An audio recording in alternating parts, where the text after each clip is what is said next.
আসসালামু আলাইকুম। আসলে আমরা এমন একটা দেশে বাস করি, লজ্জা লাগে। এ দেশের খারাপ কিছু কইতে খুবই লজ্জা লাগে আমাদের। ছোট ছোট শিশুর ধর্ষণ হচ্ছে, কোনো বিচার নাই। আসামিরা ঘুরে বেড়াচ্ছে, জামিন নিয়ে চলে যাচ্ছে। ভালো ভালো উকিল তাদেরকে সমর্থন দিয়ে ভালো ভালো উকিল তাদের সমর্থন দিয়ে মনে করেন যে আসামিগুলো আর নিয়ে যাচ্ছে। আচ্ছা, এই উকিলদের কি মেয়ে নাই? এদের মেয়েদের কি ধর্ষণ করা যায় না?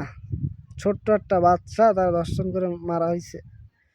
কোন দেশে বাস করি আমরা? আরে, যে দেশে রাত 10টায় কারেন্ট যায় আর আসে রাত 3টায়।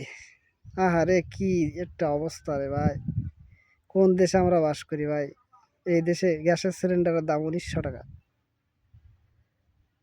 সাধারণ মানুষ তো মনে করেন যে সকালে বের হয়, এসি রুমে গিয়ে তারা কাজকাম করে, সন্ধ্যায় আসে।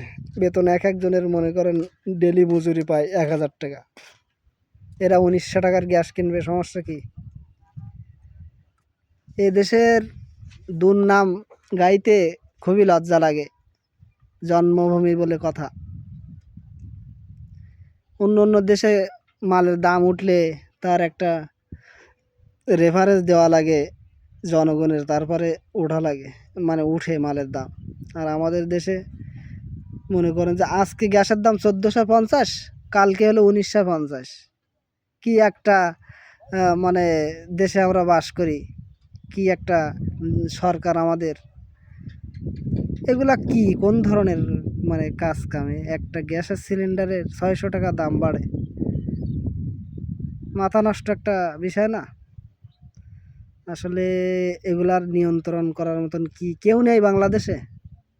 সাধারণ মানুষ কিভাবে বাঁচবে? যাদের মনে করেন যে দিন আনে দিন খায়, যারা, তারা কিভাবে খাবে? এগুলা কিভাবে ভক্ষণ করবে? এর কি কোনো বিচার ব্যবস্থা নাই?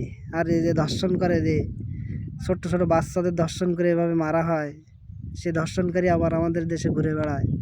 আমাদের দেশের কি কোনো আইন কারণ কিছু নাই? এ কি